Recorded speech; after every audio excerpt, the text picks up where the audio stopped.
साथियों नमस्कार, स्वागत है आपका फील्ड स्टडी मंत्र डिप चैनल पे। साथियों यूपी ट्रिपल एससी वीडियो री एग्ज़ाम वालों के लिए एक बहुत अच्छी गुड न्यूज़ आपके लिए ये है कि वीडियो री एग्ज़ाम OMR स्कैनिंग का काम अब ख़त्म हो चुका है। जो उम्मीद हम कर रहे थे कि इसका जो रिजल्ट है वो आपका नवंबर में आएगा या और भी खिंच सकता है, लेकिन अब इसका जो रिजल्ट है, जो तुम्हारा वीडियो री एग्ज़ाम का रिजल्ट डीबी के लिए अब आपका अक्टूबर में भी आ सकता है, क्योंकि अब जो यूपी ट्रिपल एससी है जैसे ही रिवाइज्ड आंसर की जारी कर देगी उसके बाद से ये लग जाएगी आपकी किस पे, ये लग जाएगी रिजल्ट तैयार करने में। डीबी का रिजल्ट पहले आएगा और तुम्हारा उसके बाद फाइनल रिजल्ट आएगा, ठीक है। और रिवाइज्ड आंसर की साथियों आपको 1-2 दिन में देखने को मिल सकती है। 1-2 दिन में देखने को नहीं मिली सैटरडे तक, तो आपको सैटरडे तक हड़ताल वगैरह की वो है, तो आपको मंडे ट्यूसडे को इसकी तुम्हारी आंसर की देखने को मिल जाएगी।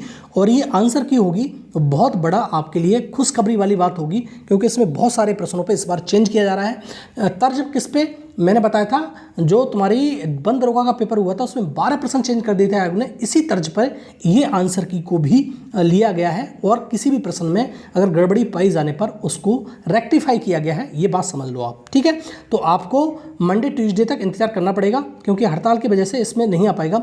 और डीबी का रिजल्ट अब डीबी के लिए जो रिजल्ट है वीडियो का री एग्ज़ाम का वो अक्टूबर में भी आ सकता है, ठीक है साथियों। तो एक अच्छी खबर है आपके लिए। और साथियों बहुत सारे साथी कल ही इस बारे में जब ये चीज़ मालूम पड़ गई कि OMR की स्कैनिंग पूरी हो चुकी है, तो बहुत सारे साथी ये पूछ रहे हैं कि भैया कट ऑफ कितना जाएगा। तो डीबी के लिए जो कट ऑफ है वो अलग होगा और जो फाइनल कट ऑफ है वो साथियों अलग होगा। तो दोनों कट ऑफ के बारे में मैं चर्चा अभी कर दूंगा, जैसे मैंने पहले भी आपको बता दिया, ऐसी बात नहीं है कि नहीं बताया है इसके बारे में, ठीक है। तो मैं आपको दोनों के बारे में चर्चा करूंगा। दूसरा, नॉर्मलाइजेशन प्रक्रिया, जैसे पहले ही दिन मैंने बताया था कि जो मल्टीपल शिफ्ट में पेपर होता है उसमें नॉर्मलाइजेशन की प्रक्रिया जरूर अपनाता है आयोग, ठीक है। और बहुत सारे साथी कह रहे थे कि अगर नॉर्मलाइजेशन होगा तो हम कोर्ट चले जाएंगे। अब साथियों आप कहीं भी जाओ उससे कोई फर्क नहीं पड़ता है, इसमें नॉर्मलाइजेशन हो रहा है। और 26 की शिफ्ट सेकंड जो शिफ्ट थी सबसे ज़्यादा हार्ड थी, और 27 की शिफ्ट उससे थोड़ी सी हार्ड थी, मतलब 26 की सबसे ज़्यादा, उसके बाद थोड़ी सी 27 की, उसके बाद 27 की फर्स्ट, उसके बाद 26 की फर्स्ट, इस प्रकार से है। तो 26 और 27 की सेकंड शिफ्ट वालों को इसमें तुम्हारा नॉर्मलाइजेशन में ज़बरदस्त फायदा होगा।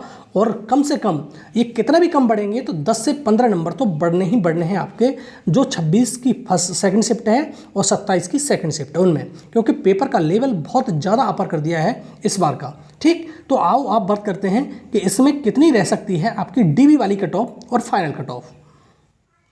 देखो साथियों मैंने पहले भी चर्चा कर रखी है इसके बारे में, थोड़ा सा मैं आपको ब्रीफ दूंगा। वीडियो री एग्ज़ाम 2018 और आयोग ने जो गलत प्रश्न दिए हैं वो रेक्टिफाई करके दे रहा है आपको, इसमें कोई समस्या नहीं है। और कट ऑफ जो होगी साथियों आपकी, नॉर्मलाइजेशन मैंने लिख रखा है, नॉर्मलाइजेशन का इफेक्ट देखो कट ऑफ पे 26 की first shift easy to moderate थी। देखो बहुत सारे साथी कहते हैं कि साथियों सर आप ये बताते हो कि ये ईजी थी, ईजी तो कोई नहीं थी, ये बात हकीकत है, लेकिन easy to moderate first shift थी। इसमें जो प्रश्नों की संख्या नॉर्मलाइजेशन में बहुत ज़्यादा चेंज नहीं होगा, शायद इसको बेस बनाया जाए, ऐसा हो सकता है। सेकंड शिफ्ट में मॉडरेट टू टफ थी सेकंड शिफ्ट, इसमें 8 से 10 नंबर मैंने पहले ऑलरेडी लिख रखे हैं। और इसमें जो आपका जो मार्क्स होगा नॉर्मलाइजेशन में और ज़्यादा बढ़ सकते हैं, 15 मार्क्स तक इसमें बढ़ सकते हैं। 27 की फर्स्ट शिफ्ट में ईजी टू मॉडरेट, इसमें भी हो सकता है कि इसमें कम नंबर बढ़े, लेकिन इससे तो ज़्यादा बढ़ेंगे ही बढ़ेंगे।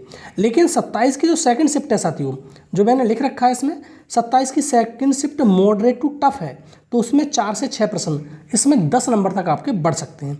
अब देखो साथियों, अब हम बात करेंगे जो डीबी की कट ऑफ होगी आपकी वो कितनी जाएगी प्रत्येक कैटेगरी के लिए, ठीक है। तो डीबी की कट ऑफ कितनी जाएगी, अगर जनरल में आप हो तो 195 तक आपके नंबर हैं, तो उसके बाद फाइनल में बताऊंगा बहुत ज़्यादा नहीं बढ़ेगी, इससे 5 नंबर कम भी है ना साथियों, तब भी आपका कट ऑफ में आ जाएगा डीबी में। 5-5 नंबर हर एक कैटेगरी में कम कर लो।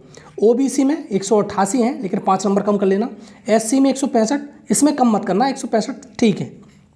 एसटी में 150 तक, महिला में 178, एक्स सर्विसमैन में 144, और स्वतंत्रता सेनानी जो होगा, और पीएच के बारे में बात कर लेते हैं साथियों। स्वतंत्र सेनानी आश्रित वाले 165 नंबर और पीएच में 145 नंबर, अगर इतने हैं तो कट ऑफ में आपका नंबर जरूर होगा, ठीक है साथियों। और अब फाइनल कट ऑफ की बात करते हैं, आपको फाइनल में कितनी कट ऑफ जा सकती है, ठीक। आओ देखो साथियों, फाइनल कट ऑफ की बात करते हैं तो जो फाइनल कट ऑफ होगी वो कितनी रह सकती है इसके बारे में चर्चा कर रहे हैं। तो जनरल और यूआर की फाइनल कट ऑफ 200 से ज़्यादा नहीं जाएगी, 200 से नीचे ही रहेगी।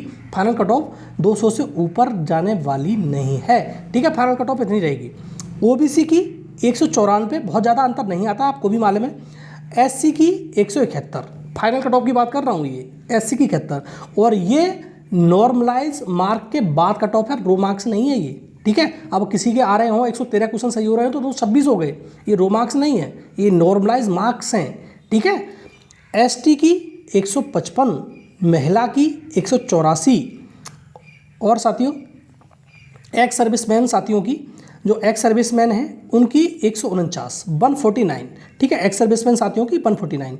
स्वतंत्रता सेनानी आश्रित 170, पीएच 155 तक आपका सिलेक्शन श्योर हो जाएगा, ठीक है साथियों। तो ये जो है कट ऑफ, इतनी ही कट ऑफ रहेगी। और अगर आपने ये कट ऑफ मेरी पहले भी देखी हो तो मैंने पहले भी बताया था, इतनी ही कट ऑफ लगभग रहेगी। दूसरा एक साथियों कंसर्न बहुत आपका आता है, तो वो है ट्रिपल सी वाला, वो आपको क्लियर कर देता हूँ। और इस बार क्या होगा ये मेरे को नहीं मालूम, मैं नहीं जानता इस बार क्या होगा, लेकिन पिछली बार 2018 में जब इसका डॉक्यूमेंट वेरिफिकेशन हुआ था 2019 में, तो जिसके पास, जैसे किसी ने डिप्लोमा किया है, पीजीडीसीए किया है, बीटेक किया है, बीई किया है, तो उसको भी तुम्हारा इसका डॉक्यूमेंट वेरिफिकेशन हुआ था। दूसरा ट्रिपल सी जरूरी नहीं था उसमें, ठीक है, ट्रिपल सी, ठीक है, तो उसका डॉक्यूमेंट वेरिफिकेशन हुआ था। और सिर्फ एक पर्यवेक्षक वाली जो पोस्ट है उसका डॉक्यूमेंट वेरिफिकेशन उन्होंने नहीं कराया था, बीटेक वगैरह का। और ट्रिपल सी वालों को तो तीनों पोस्ट का हुआ था, तो 2 पोस्टों का उनका डॉक्यूमेंट वेरिफिकेशन हुआ था, तीसरी पोस्ट उनको नहीं मिली थी। तो बात समझ में आ रही है। और इस बार भी यही होगा कि जरूरी नहीं कि आपका ट्रिपल सी हो। बहुत सारे साथी इस प्रकार से कह रहे हैं कि ट्रिपल सी बिना कुछ नहीं होगा, तो इसमें आपको बता दूं प्रमाण है इस चीज़ का, ठीक है, उनका डॉक्यूमेंट वेरिफिकेशन हुआ है, तो आप भी एक बार कंफर्म कर लेना। और मैंने तो कंफर्म करके ही बता रहा हूँ आपको, जिससे आपको कोई समस्या ना हो, ठीक है। तो ट्रिपल सी जरूरी नहीं है, बीएड, बीटेक वगैरह, बी वगैरह, बीबीए वगैरह, बीसीए वगैरह उनका भी होगा, लेकिन पर्यवेक्षक की पोस्ट को छोड़कर 2 पोस्टों के लिए उनका हो रहा है। तो 1953 पोस्टों पे इतनी ही कट ऑफ जाएगी फाइनल में। और पूरा वीडियो सुनने के लिए आपका बहुत बहुत धन्यवाद साथियों। और चैनल पे पहली बार आए हो तो चैनल को सब्सक्राइब करके रखो, जिससे मेरी आने वाली वीडियो की नोटिफिकेशन आपको समय से मिल सके, ठीक है साथियों। बहुत बहुत धन्यवाद।